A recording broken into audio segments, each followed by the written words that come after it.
Hello and welcome to a weekend news episode of the Leveraging AI podcast, the podcast that shares practical, ethical ways to leverage AI to improve efficiency, grow your business, and advance your career. This is Isar Metis, your host, and we had a completely explosive week when it comes to AI news this week. We are going to talk even more about AI agents, about infrastructure for AI in the US, about crazy advancements in robotics, and about some incredible scientific discoveries that potentially can expand our lifespan by a lot. And so, lots to talk about. We'll finish with a long list of really cool stuff, features, capabilities, models that have been released this week. But we have a few big topics to dive into. So, let's get started. The first big piece of news that will lead us into the discussion about agents is that OpenAI just released Operator. Operator is something they promised and discussed late last year, and they finally have released it. What Operator does is it takes over your browser to complete tasks. So you can give it tasks such as to book your flights or hotels or order food or find your place in a restaurant or a lot of other things. It can, in theory, do this on any website because what it actually does is it understands the tasks you're giving it. It breaks it down on its own to subtasks and steps that it needs to complete. And then it uses the keyboard and mouse to manipulate everything on the browser, basically like a human does, meaning in theory, it can do everything that we can do as humans with computers, which is most of what we do to run the world in our day-to-day and so on. Now, the reality is right now it's more focused, at least as far as OpenAI has promoted in videos that they've shared, into more personal life stuff, meaning, as I mentioned, booking flights, ordering food, finding recipes, and then ordering the ingredients and so on. But it seems to be very promising and the direction is very, very clear. By the way, right now it's only available to pro users, so the people who are paying $200 a month. Once this thing evolves and it can really do things in our work beyond just day-to-day basic stuff, it will be worth a lot more than $200 a month because in theory, it can do everything that we can do. And a few things I anticipate. One is that we'll get the capability to train it on specific tasks. Basically, let me show you 5 times, 10 times, 20 times how I'm doing this. It will learn from that, and then it will be able to do this on its own, regardless of what are the steps, which software I'm using, how am I bouncing back and forth between different things. And the other thing is that I'm anticipating that we'll get the ability to give it guardrails, meaning to define per software, per window, per use case, what it can and cannot do, so we can have more control and make sure that it doesn't do anything catastrophic or just whatever damages that it can create. But as a first step, this is really, really promising and really, really scary. Now, a few things I've already done and done right is that it requires your confirmation because before it takes any final steps like booking your flights or ordering food and so on, it will require your approval or participation in order to do things like entering passwords or credit card numbers and so on. So there are already several different guardrails put in place. It's also not saving on and not training on any of the information it's capturing as screenshots, which is how it knows what's happening on the screen. So there are a few good steps in the right direction as far as safety and security, but there's still a lot of open questions on exactly what it can and cannot do, how we limit its access to things it shouldn't have access to, and so on and so forth, including anti-phishing capabilities, because what if it follows stuff that it thinks is good and then it shares your information in places it shouldn't? Like, there are a lot of open questions that needs to be addressed, but it's a very strong step in the direction of real autonomous agents that can really act on our behalf and without any technical skill. So there's multiple platforms out there today that allow you to develop multiple different types of agents, but for all of them, you need to have technical skills to an extent, some of them more, some of them less, either low code or even no code, some of them, but you still need technical skills. This thing requires nothing. You literally just open it, ask it to do something, and it goes and does it. And as I mentioned, I will be really surprised if it doesn't come with train me how to do this thing, and I'll be able to do it for you sometime in the next few months. In parallel, Perplexity launched a new app that is an AI assistant. This app is currently available on Android, and what it allows Perplexity to do is to access multiple apps that you're doing right now and help you do the tasks in these apps. So examples could be getting an Uber to pick you up from a specific place at a specific time and take you to a specific location just by saying it. I need an Uber to take me to the airport at 4:30 p.m. And it will do everything it needs to do within the app to make it happen. Or find and play music from a movie that you don't even remember who was the artist or what was the name of the song, but you know it was the theme song of a specific movie. It will find the movie and it will play it for you on Spotify.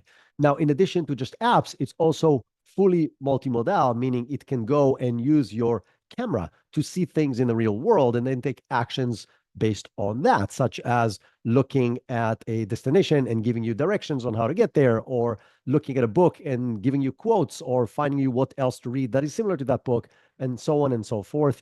Again, this is another step, in this particular case, integrated into our phones, operating apps versus operating a web browser, but the direction is clear. Very different, by the way, from OpenAI. This functionality from Perplexity is free right now. So if you want to give it access to do things on your behalf on your phone and try it as a super assistant on your phone, you can download it and use it right now. Now, to expand on that, to what are the implications of these agents and ideas, there has been a very interesting panel this past week in the World Economic Forum in Davos that included some high figures such as Mark Benioff, the CEO of Salesforce, and Dario Amodei, the CEO of Anthropic, and many other people.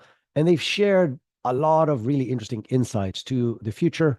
Nothing really new from what they said before, but it was crystal clear from everything they were talking about that the future, and even the near future, is going to be dramatically different from what we know today. So Mark Benioff, as an example, shared again that he thinks we're going to see a dramatic fundamental shift in the workforce composition from CEOs managing humans to CEO managing humans and AI agents, with probably a growing and growing percentage of AI agents. He was talking about some of the things that they're doing in Salesforce. So they are planning to transition support agents to sales positions because AI support agents are doing such a great job and they need less people doing that, and they can shift them to sales.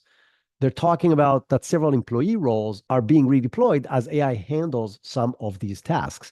So a few things to expand on that. One is that if a company is on a growth trajectory, if you can grab more market share, instead of letting people go, you can use people who understand the company, understand your product and understand your services, and have experience in working in your industry, and just shift them to new roles from the roles that AI can do for them right now. The other thing is, on the more granular level, is that it's going to be more and more a task-oriented world versus a profession-oriented world, meaning AI will be able to do specific tasks out of specific roles, and then people's roles will shift into other things as AI can do more and more of these tasks. And that's the lens through which you need to start evaluating your business, meaning look at the task level, figure out what AI can do today, what it will be able to do in the next 2 years, and how you can get to the most effective outcome, preferably by shifting employees rather than letting them go and allowing them to do stuff that will enable the business to grow faster and more efficiently. Now, in the same forum, as I mentioned, Dario Amodei, the CEO of Anthropic, was there as well, and he made some crazy predictions.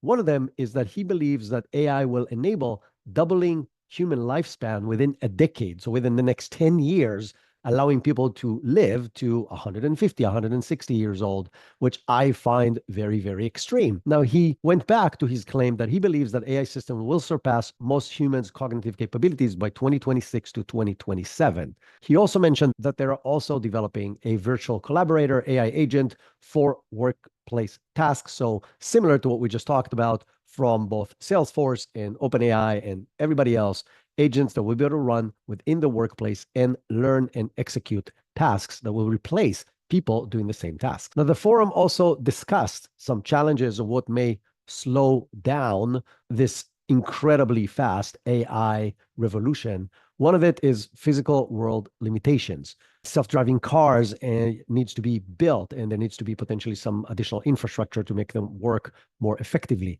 Obviously, bureaucracy and regulation hurdles will slow AI implementation down.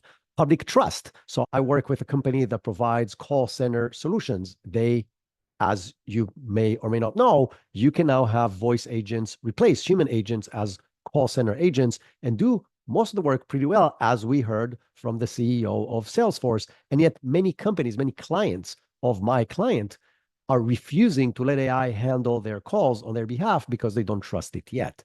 So there's going to be things that are going to slow down the actual implementation. But from a technological perspective, 2025 is going to be a year of extreme rapid change. And as these agents evolve and become more capable and safer to use, they're going to have a profound implication on literally everything we know from our day to day, like ordering food or buying clothes or looking for a restaurant or making travel plans, all the way to our day to day work in the workforce. In addition, I got to listen to a really interesting interview this week with Sam Altman on the Rethinking podcast. And I got to listen to Sam Altman a lot because he does a lot of interviews, and I try to listen to all of them to see how he thinks and what he believes. But this was a little different because the guy interviewing him is a psychologist who looks at human nature and how does AI reflect on that. And so some of the questions were different, but the bottom line is very similar to what Dario is saying, where he thinks that by 2026 or maybe 2027, AI system will surpass most humans at almost everything.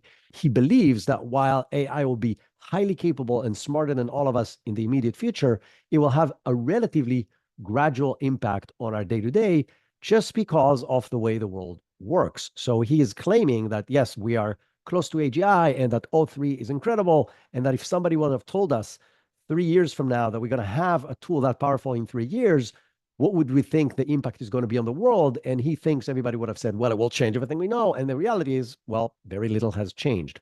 Well, to an extent, I agree with him because of some of the reasons that I just mentioned that slows AI adoption down. But the reality is, as people learn and as groups, governments, industries learn how to use this, it will have a very, very profound implication on everything we know, literally everything. Now, a few really interesting things that Sam said that is worth thinking about. One, he said that his child will live in a world where AI is smarter than humans, period.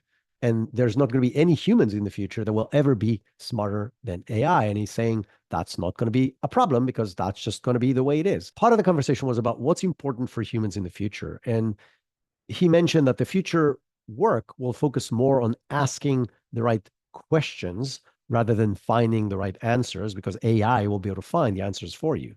He said that human will still stay socially connected despite AI superior capabilities because that's our nature, is to stay socially connected. And we are going to appreciate human relationships even further. And I'm 100% agreeing with that. I teach that in my courses. I'm a huge believer that human relationships will become even more important, both on the personal lives and on our productivity in business. And then the last thing he said about properties people should have in order to be more successful, he said that raw intellectual horsepower will become less valuable than adaptability, right? Because AI will know stuff for us, and being able to use it, adapt quickly to changing tools and so on, will become significantly more important.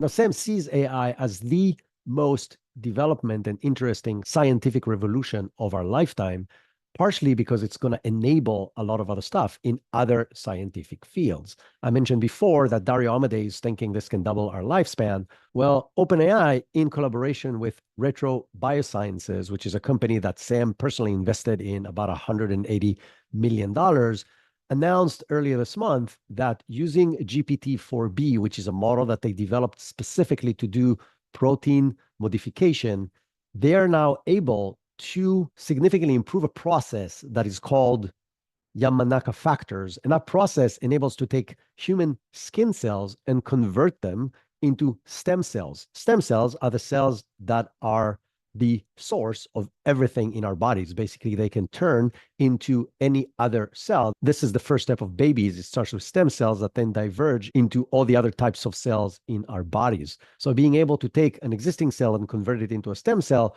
could open a completely new universe of healthcare solutions for people and animals. And that process was known before, but using this new AI model, GPT-4B, they can do it 33% more effective than any human could have done this so far. This episode is sponsored by the AI Business Transformation course I have been personally teaching the AI Business Transformation course since April of 2023. I've been teaching the course at least once a month. In many months, I've done 2 courses a month, but most of these courses are private, meaning companies or organizations hire me to train their people. And about once a quarter, I have the bandwidth to actually open a course to the public, which I really love doing because it enables you, literally every one of you, to come and learn with me, with an amazing cohort of people like you who are business people who are looking to learn how to implement AI successfully in your business. We just opened the registration for the next cohort, which is going to start on February 17th, which is a Monday at noon Eastern. It's 2 hours a week for 4 weeks, so 8 hours with me, plus office hours every Friday to come and ask me anything you want about the progress or about anything else in AI. And because you're listeners of Leveraging AI, you can use the promo code Leveraging AI 100 in order to get $100 off the course.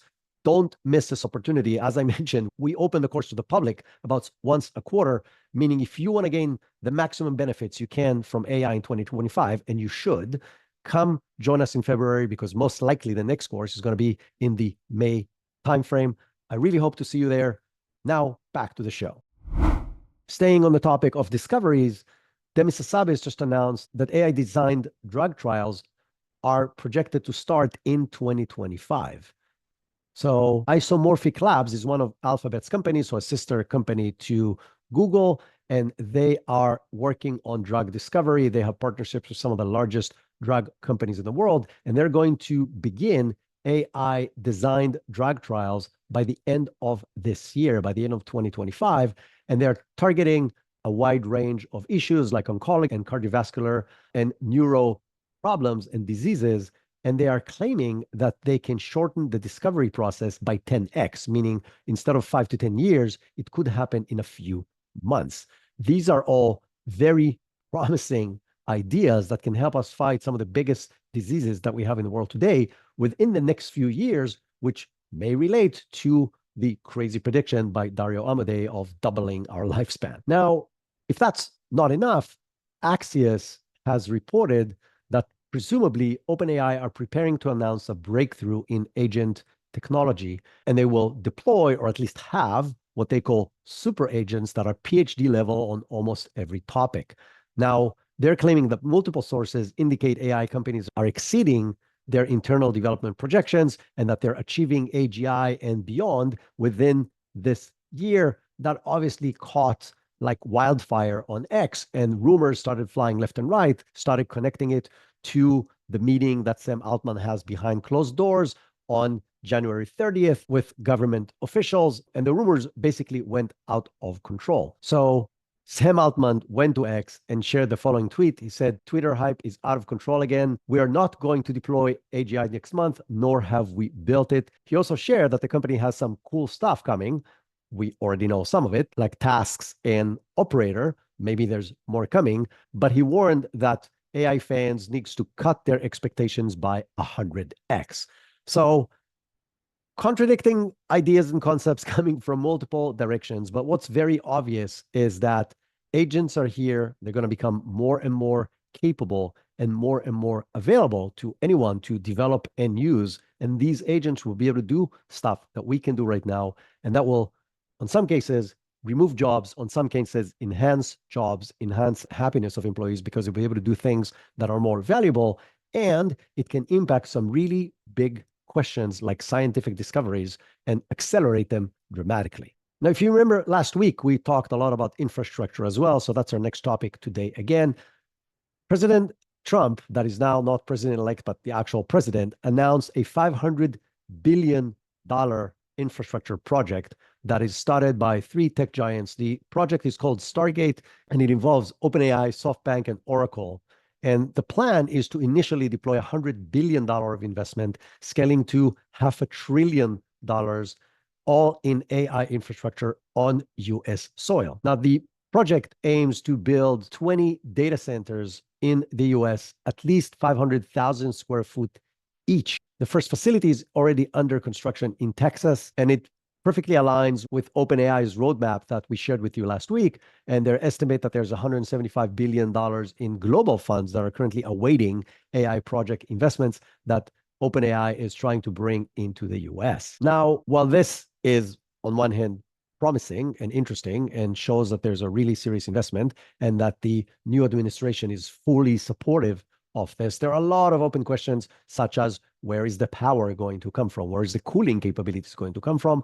But what the current administration is saying is A, keeping the US ahead of the competition, mostly China at this point, and B, generating new jobs, potentially replacing the jobs that would be lost by AI. So this particular project of infrastructure is expected to generate 100,000 jobs. Now, that sounds like a really big number, but if you think about the fact that AI agents might be around the corner and they'll be able to do, well, more or less everything that we can do in front of a computer, and then robots can do more or less the rest, and that's our next topic, then 100,000 jobs is not that many, but at least it's creating some jobs. Now, going back to the positive side of things, the World Bank just did a very interesting study about AI tutoring in Nigeria. And what they've learned that by integrating AI personal tutoring to every single student in the way they like to learn, where they can ask questions and get assistance in their own pace, has made a dramatic improvement in the results of all students taking it. And it basically took the equivalent of 2 years of learning and was able to achieve the same results in 6 weeks. The students who participated in this test outperformed 80% of other educational solutions in developing nations, and it showed benefits in topics across English, AI knowledge, digital skills, and so on. It even had an improvement performance in other curriculum subjects outside of the program, just because it got the students to be excited about learning and being able to be more successful. I said that many times before. I think the education system in the 20th century has made very little progress in the last 100 years. Most of the things that are taught are still taught by a teacher with a board behind him in front of a class with a lot of people. That does not make any sense in the year of 2025.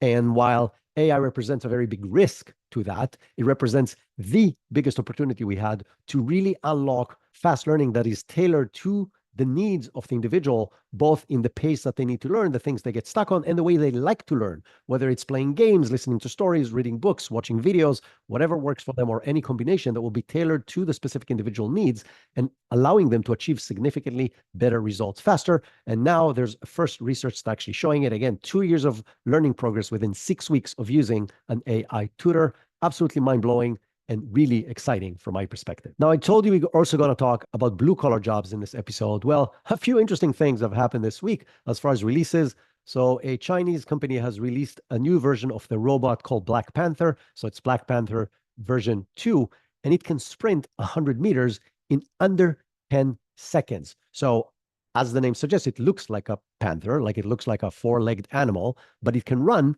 crazy fast, meaning it can run faster than most people on the planet. This is an Olympic record kind of speed. The abilities of these robots are accelerating very, very fast. Take a robot like this to helping in any kind of natural disasters where they can run on uneven surfaces and get to places very, very fast. It's actually relatively small, so it's about 2 feet high, so it can crawl under and get around things relatively easy. And think like, again, a big cat. And so that's very promising. There's always the flip side. This can be used for military purposes, and then it can be in the battlefield and do a lot of damage if it's not controlled properly. So there's always the good and the bad with each and every one of these deliveries. Unitree G1 is a robot that we talked about many times before. Unitree is one of the Chinese companies that are developing the most advanced robots that there are out there today. And they have a big robot called H1, which was the first thing that they developed. But their focus recently have been on G1, which is its little brother. It's about 4 feet tall. And the price point for it right now, they're already pre-selling it. So if you want one, you can go and order one, is $16,000 for the base model. That's very reasonable for the stuff that it can do. And what they just demoed is that they demoed the latest version of G1 actually running and jogging across a huge variety of terrains. So first of all, it can move, again, a lot faster than the previous robot, but it can do it on side slope, on very steep up and down slopes, on uneven terrains with rocks and debris and so on. And so these robots are becoming highly capable, and they are becoming really cheap. Now, not yet, but we talked about this last week, that Elon Musk is claiming that Tesla is going to manufacture hundreds of thousands of these robots in 2026. So a year from now, and potentially millions in 2027. And so the mass production of these is just around the corner. Relating to that is an economist named Rubini, who got known as Dr. Doom for his gloomy economic forecasts, is warning about the rapid development of these robots and their potential impact on the blue-collar job market. He is estimating that the market of these robots will reach $7 trillion by 2050, and that these robots will start disrupting the labor market in the next year or two. So again, aligned with the timelines that Elon Musk was sharing in his predictions on how many of these are going to manufacture. So if you're putting all of this together, the capabilities of AI agents combined with the capabilities of robots, and you see a huge disruption to almost every job out there. And the pace in which it's potentially happening, and yes, we talked about things that will slow it down, but the pace in which it is potentially happening is a disruption nobody is ready for. Now let's dive into some rapid fire announcement on some new features, capabilities, and other announcements that happened this week. First of all, Anthropic announced voice chat memory features for Claude. So the features that are coming and haven't been released yet is two-way voice conversation, similar to what Gemini and ChatGPT already have.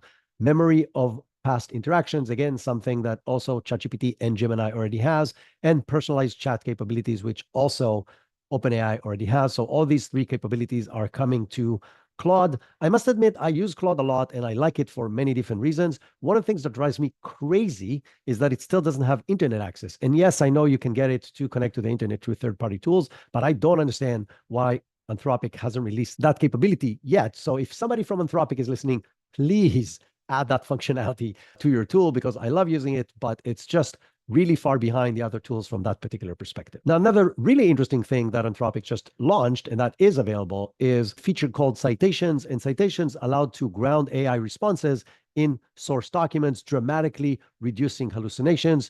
And it also provides references to specific sentences and passages in the original data. Now, it's going to be available through the API to Claude 3.5 Sonnet and Claude 3.5 Haiku, and it's going to be available through their API or through Google Vertex, where you can also get access to the Anthropic platform. Just as a quick note, you can do stuff like that today in any chat tool that you're using. I do this every time I reference information. Every time I ask it questions about information that I provided, I ask it for exact quotes, and I ask it for the name of the document, the page, and the specific paragraph where they found the quote, so I can go and verify the information that it's giving me. And that dramatically reduces hallucinations and also allows me to verify the information very, very quickly. But having it available natively in the API would be absolutely awesome. Now, similar to this, Perplexity released what they call Sonar Pro API, which does similar things. It allows you to get citations and customize sources in the API to answers that it's giving you while focusing on speed and affordability. That's Perplexity. So again, the concept of hallucinations is something that's going to be reduced dramatically this year as well, which will give us much better trust on these tools right now, because right now it's a hit or miss. And yes, the hit or miss right now is probably 80% correct and 20% incorrect, but there are many use cases where that is just not acceptable. Now, staying on the topic of new models and capabilities, we spoke a lot last week about DeepSeek version 3, which came almost out of nowhere and took number 7 on the leaderboard on the LMSys chatbot arena. Well, they just released a thinking model that integrates actually the ability to do test time compute, so think as it's doing the task, in combination with deep research capabilities. And that model jumped into number 4 of the chatbot arena, actually taking number 1 on several different aspects. I must remind you that this model was developed on tenths of cents on the dollar compared to the amount of money that was invested in the leading models from OpenAI, Anthropic, Gemini, and so on. And because of that, they can provide this kind of capability for extremely low cost. Now, you can use it through the API, you can use it on their chat, and you can also take and use it however you want, because it's a full open source model that you can actually go and grab from their website or from Hugging Face, install it on your servers or on your computer, and run it locally with your data without sending it anywhere else.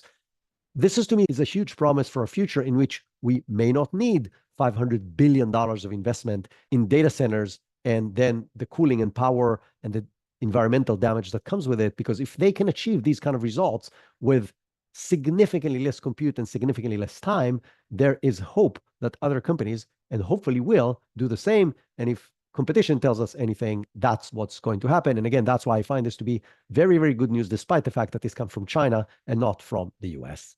Going back to another piece of addition about agentic news, Microsoft just released AutoGen 0.4, and that provides the capability to users of the Microsoft ecosystem to develop and integrate agents directly into the Azure ecosystem, offering custom tools to build and deploy agents across enterprises. Some interesting things about this model is that they're achieving cost-effective efficiencies that were not possible before, while enabling asynchronous processing, meaning multiple agents can run in parallel. One can do data collection, one can do parsing, one can do reporting, one can do communication, and so on, all while being orchestrated by a centralized agent that will basically be the project manager. Another interesting tool that was announced this week is Mistral, which is a French open source language model company, has came out with what they called CodeStral 2501, which is now the most accurate code generator out there. They're achieving 95.3 FIM accuracy score in programming language, surpassing OpenAI's API by 2.6%, which was the leader so far, so GPT-O1. And it has a context window of 256,000 tokens, which allows you to write or review a lot of code with that model. I'm reminding you that Mistral is an open source company. So again, you can go and either use it on their platform with their API or just get the open source and run it locally for yourself and now develop code better than anything else. It's very, very obvious from these tools, as well as announcements from people like Zuckerberg, that the world of writing code is going to change, is not going to change, but it's already changing dramatically. If you remember, I told you last week that Zuckerberg said that in 2025, coding agents will be able to do the work of mid-level software engineers, and that they're already doing it at Meta. And two really big pieces of news that I kept for the end because we had too many big items in the beginning is IT spending is projected to hit $5.5 trillion in 2025. That's almost a 10% increase from 2024, which was a record-breaking year. And it's driven mostly by AI hardware needs. Now, Gartner just did a research and they released it this week, and they're saying that the generative AI is entering, and I'm quoting, the trough of delusionment, which basically means that there's going to be more and more expenses and less ROI, which is a standard phase in the cycle of hypes. And the main concern is that AI sectors that are showing insane growth, but are not really showing big differentiation between every one of them, is raising questions about the sustainable value creation that they can actually keep on delivering. Again, time will tell what is going to win, whether it's going to be this amazing technology or society slowing it down. But it's very obvious to me that this is moving forward despite these concerns. That doesn't mean anything about valuations, because literally every single round that happened to companies recently has at least doubled the valuation of companies. And the previous valuation was 6 to 12 months ago. So companies' valuations are doubling every 6 to 12 months. And that's obviously not sustainable. Whether the hype is justified, we'll have to wait and see. From everything I'm seeing right now, I would say yes, but it's too early to tell what's going to be the actual ROI on that. And the other piece that is really, really interesting is that Google published a research paper about what they call the Titan architecture. And it is potentially the first significant major advancements since the Transformer paper back in 2017. So those of you who don't know the story, the paper called Attention is All You Need, that was the paper that Google Research have released in 2017, is basically the baseline for everything AI that we know today. And they now released a new paper called Titan, which builds on top of Transformers. So it's not totally replacing them. But the idea here is building a neural long-term memory alongside the short-term memory, and basing the long-term memory on what they're calling surprise-based learning, which they claim is how human cognitive patterns work. So basically, it's going to look for stuff that is out of the ordinary, that is not aligned with its existing patterns, in order to consider it new, and then learn that as a new thing. Early benchmarks already showing superior results to existing language models across several different use cases. So it will be very interesting to see if this really drives the next cycle of innovation in the actual architecture of how all these AI models work. We are going to be back on Tuesday with another fascinating how-to episode with an expert sharing with you a specific AI use case that you can start implementing in your business immediately. If you have not yet ranked and rated this podcast, I would really appreciate it. It really helps me get to more people, and it allows you to play an important role in delivering AI education for everyone. And so please open your app right now, share this podcast with as many people as you think can benefit from it, and give us whatever rating and review you think we deserve. Hopefully I've earned a 5-star review from you, but whatever you think, write it down there. Give me feedback. I actually read all these comments. I would love to hear what you think. You can also connect with me on LinkedIn and let me know what you think about the podcast. I love chatting with you about the podcast and on things that you think can make it better. And until next time, have an amazing weekend.